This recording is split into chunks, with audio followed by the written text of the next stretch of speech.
like, what in the world? Let me tell you, you got a bird's eye view of the whole Valley metropolis.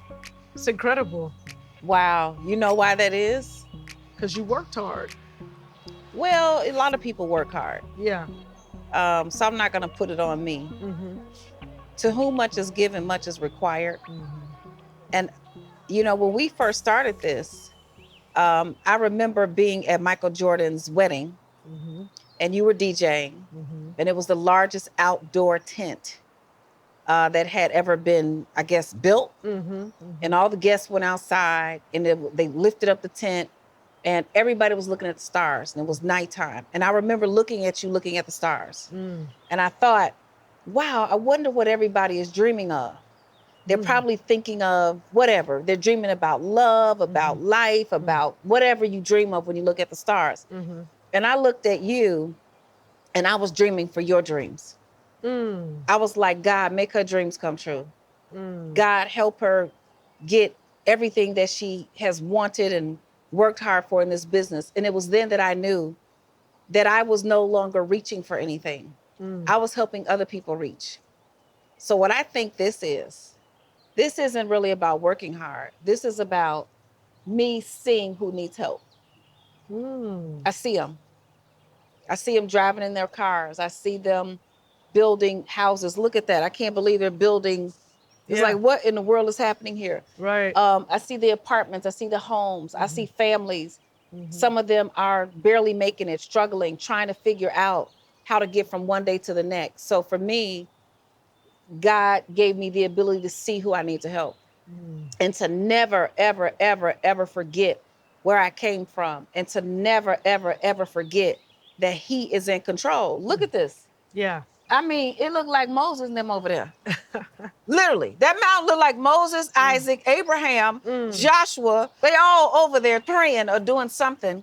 It's just humbling, really. It's humbling. So yeah, this is just a reminder of all the people that need help and still all the work that we still have to do. Mm-hmm. You never arrive. Yeah. You just get more vision to see what you have to do next. Right. Maintain. Oh my God. And then excel, When you used to say, when I was managing you, or I still do, I run everything, all of it, your Right. whole entire life. And you were like, yeah, well, I'm gonna be managing you one day. I was like, Jesus, please, don't sentence me to her. I can't, okay? And look, you run this company, you're doing TV shows, and you're managing Lynn Richardson, and you're trying to manage my comedic career. Well, that on the other hand, Yeah. I would love, because you are so funny.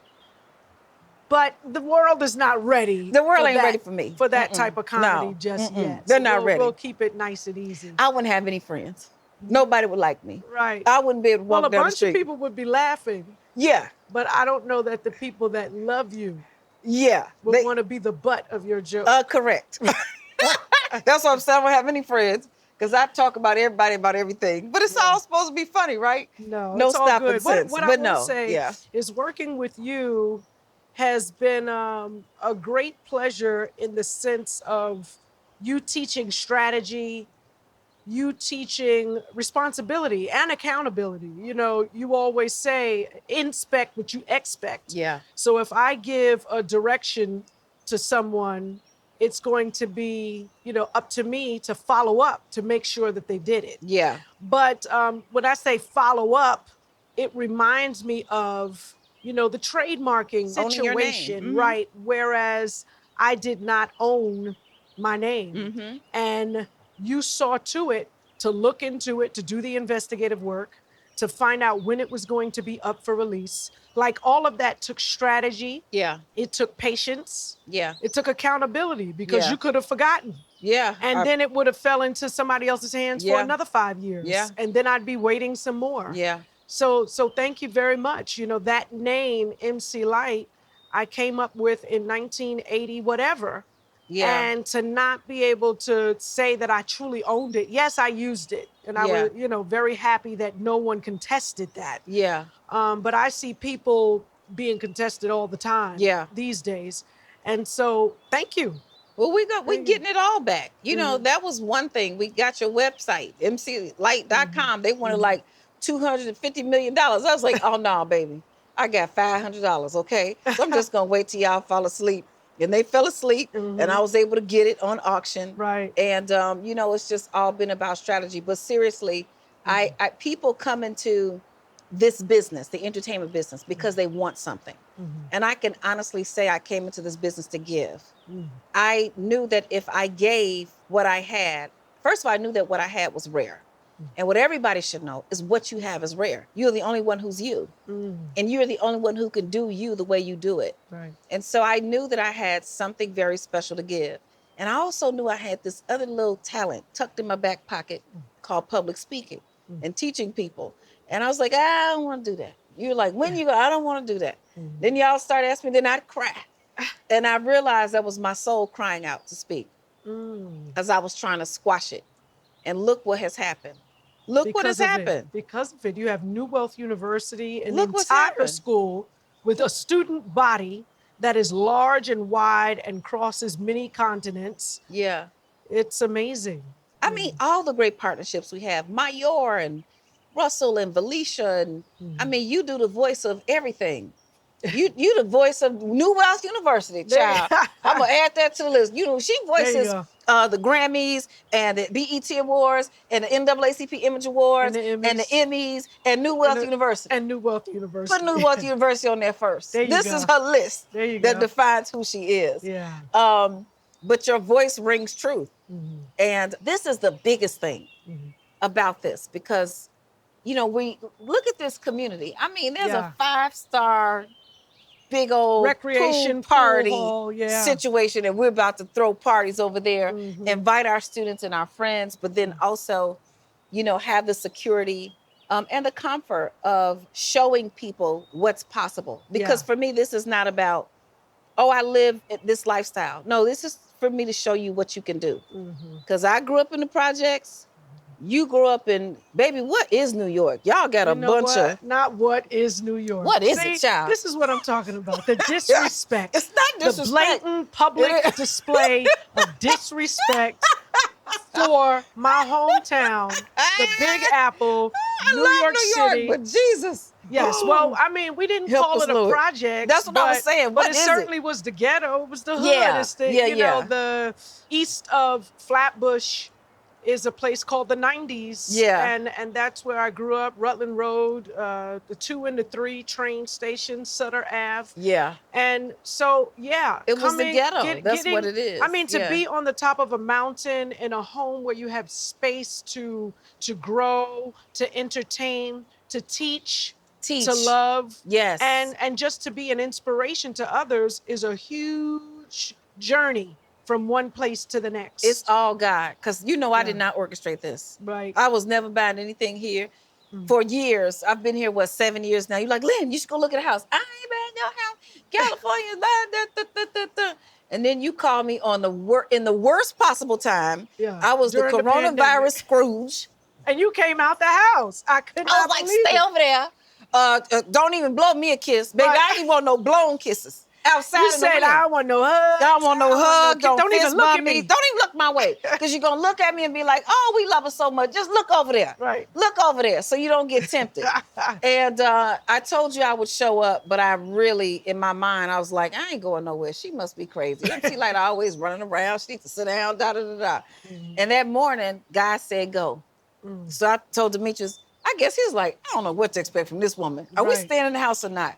But the interesting thing, this is how our sisterhood, because I came here and I was like, I want this one. The model home. With all the furniture in it. Right. The blessing. Yes. But then when you got here, I was like, no, you can have this one. I can go get another one. Right. He was like, no, girl, that's yours. Yeah, no. Go on, do your own thing. Yeah, you got another style. You already peed on it. What am I do? Let me tell y'all something. No, what I'm saying is, you felt it. I would have never come in here and said I want it. Wow. I'm too calculated of a thinker.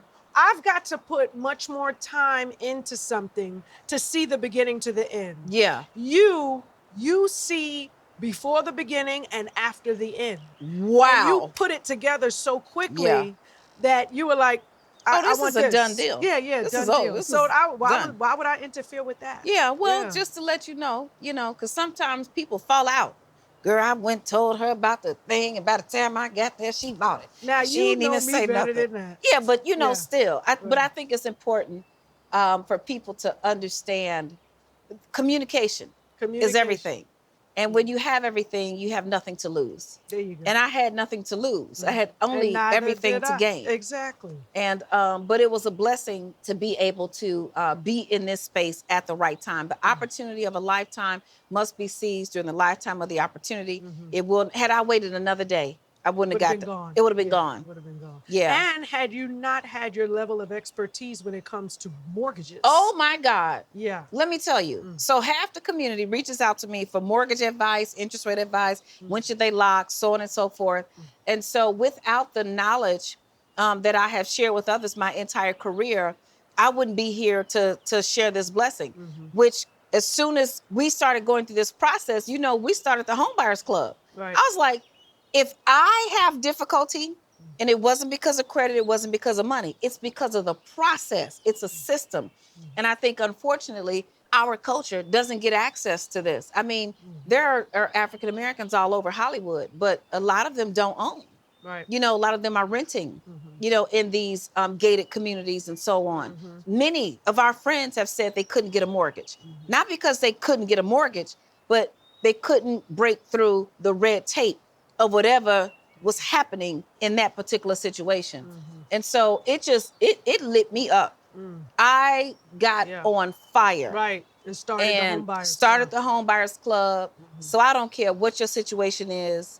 I don't care if your credit score is 2. Let me tell you. Let me tell you. I don't care what you lost. I don't care who did it, when they did it, what happened, because I've been there, done it all. I've had 2 bankruptcies, foreclosure, cash for keys, credit jacked up, all of that stuff. And God gave me those lessons, I think, to teach other people how to get through it. So sometimes it feels a little bittersweet. It's like, wow, I went through a lot of struggle. But without the struggle, I guarantee you I couldn't teach the message. There's no message without a mess, and there's no testimony without a test. There is no message without a mess. But how many people want the mess to go along with their message? How many people? How many people gonna raise their hand for the mess? No, nobody. But then you don't get the message. Right. You don't get the message. And if you don't get the message, if we don't learn what it is that we have been put here to learn, so that we can then teach somebody else, I think it's going to be really hard to grow. And so, being around you and all of the people who love you for all these decades, and seeing that you actually are who you say you are, you're not living one public life and then you got something else going on. And the people who we admire and respect, and who admire and respect us, our team, like we got the best production director. Like we've got folks who are really truly gifted and geniuses in what they do, yet they find a way to serve. So I feel incredibly blessed. I don't think I'll ever have any other words to describe what this is. It's not lucky. I don't feel like I deserve it, although I know that God blesses obedience. I still don't feel deserving. Like, what makes me any different? But what I do know is I'm not going anywhere. What I do know is I'm not going to quit. What I do know is I will be teaching people until the day I die. Woo. Amen. I will be teaching whatever it is I know until the day I die. I will. Now I might cuss them out with the teaching. Right. I didn't tell you how you're going to get taught. Your teaching might come with a whooping, but it's going to be a good one.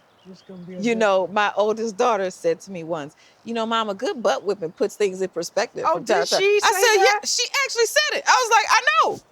This is why you That's get like giving a parent permission to whoop your butt. No, because she knew what she had to do to stay on track, and she chose other things. But that was me. Grandma B had to whip my butt all the time. You see them trees? Yeah. Oh, babe, we wouldn't have none of this to be back here. Oh. We'd have to bar her Switches. from the house. Switches. There would be no no roughage Right. anywhere, no trees, no nature anywhere, because she'd go get that switch and tear my little butt up because I had I talked back Of regularly course you did. and didn't know how not to. Right. Just And crazy. that's why we're blessed to have you Yeah. and all of your teachings and your patience and all of what it is, your compassion, everything that comes with Lynn Richardson is very purposeful, and I think it all started with Grandma B. So we love you, Grandma B.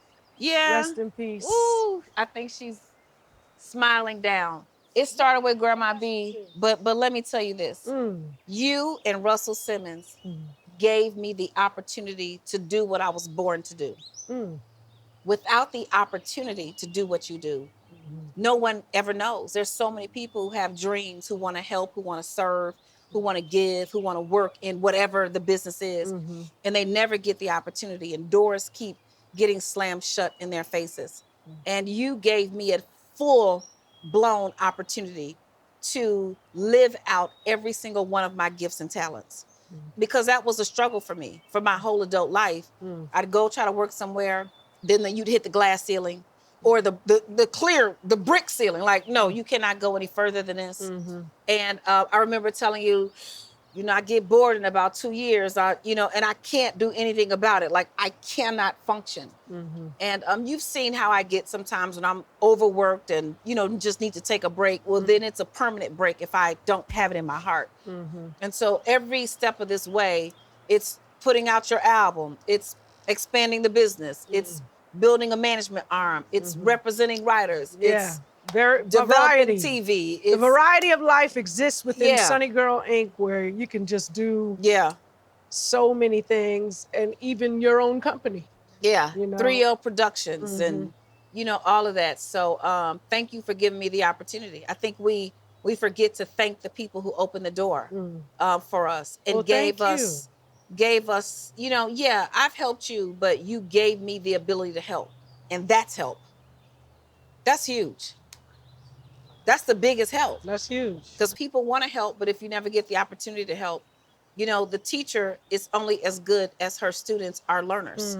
So if nobody learns anything, then I'm not teaching anything much. And so it's a cycle of wealth. So we're building wealth. You are Black wealth. You're an icon, girl.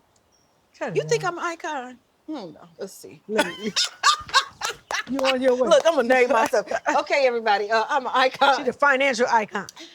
Everybody, my title is icon. Yeah, go on, call me legend. Yeah, child, I'm a legend too. Look. Yeah, I'm an icon. I'm all that. I'm just gonna give myself my title. They say, give the people their flowers while they're alive. I'm gonna give myself my titles while I'm here. Okay. Well, all right. Because I'm standing with the light, and y'all might not see me shine, but guess what? I'm the real rapper, and she is the one who's more conservative. She is. We call her grandma. We call her grandma because she tight. They do. Tight. She tight. And be like, loosen up. I can't say it here.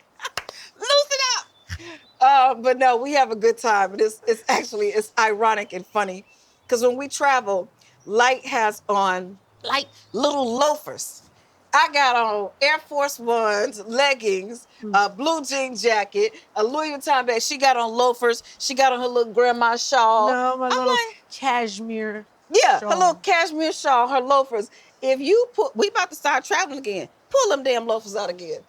Pull them darn loafers out again. I will. We gonna fight. Okay. In the airport, bring your cameras. I'm so used to a fight with you. You ain't said nothing slick. Oh my God. Thank you. Wow. Thank you, for my sister. having me. And God bless this journey. Yeah. We're building wealth.